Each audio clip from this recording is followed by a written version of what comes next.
Hello, everyone. Today I wanted to talk about the top 3 ways to deal with separation anxiety with your child. So, I've had a lot of clients, and I mean a lot of clients that struggle with separation anxiety, and the parents do their best, but their kids just have a hard time opening up to new people.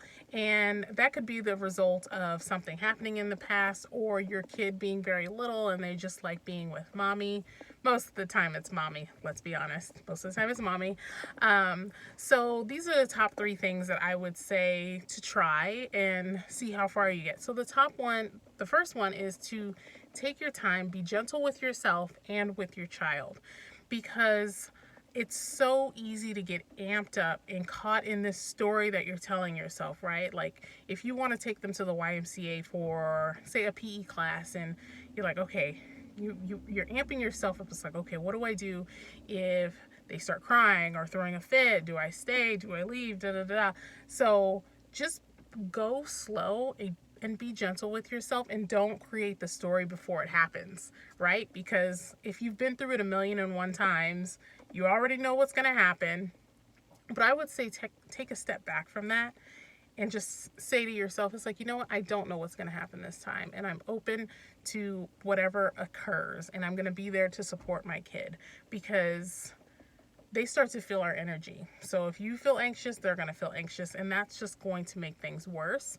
So just be gentle with yourself and try to stay calm when you're leading up to it. The second thing I would suggest is to find as many opportunities as possible to separate from your child, but on a smaller scale. So if you're thinking about like dropping them off at a PE class at the YMCA, maybe don't start there. Start with dropping your kid off at grandma's house.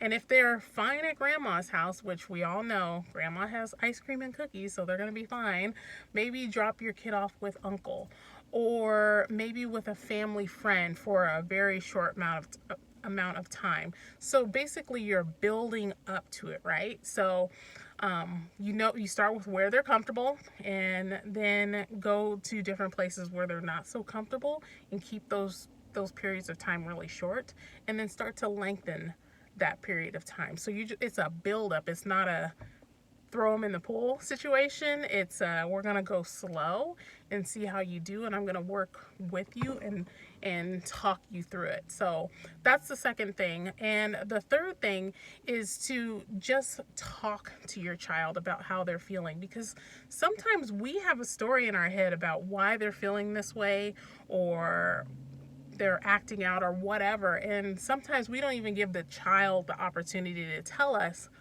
why they don't want to go. So for my 3-year old, and this is very she's 3, and she tells me, she's like, I don't want to go without you, mommy. I'm like, well, why? And she's like, well, I just won't have anybody with me, no friends or anything. And I was like, okay, you want to take Ollie? Ollie's her little stuffed animal. And she's like, mm-hmm. So most of the time for us, Ollie rectifies the situation. And that's the only reason I was able to figure that out, is because I talked to her. And the conversation is very basic because she's 3, but older kids, you can talk to them. It's like, okay, well, what exactly is going on? And maybe they say like, hey, this little girl in a red dress kicked me and now I'm scared.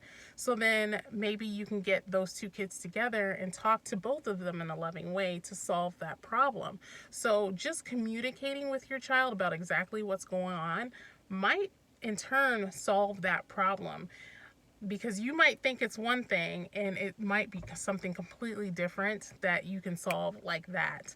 So make sure you are gentle with yourself, communicate with your child, and just go slow, because it can be fixed. And not that your kid needs to be fixed, but it's something that you and your child can overcome when it comes to separation anxiety. And it might not be an overnight thing. It might take like 6 months to a year, but that's okay, because you're slowly going and you're slowly building up to it. So I just want to say that I'm here with you. I understand, because it can be really tough and gut wrenching when your child is like looking at you with tears in their eyes and saying, I don't want to go. I don't want to be away from you. But it's important that they find ways to be away from us and be independent, because that's really what life is. Like, eventually they go off and they're independent. So if you have any if if you have any other ideas, let me know in the comments below. Like, what do you do with your child if they are suffering from separation anxiety? Maybe they have an ollie at home, or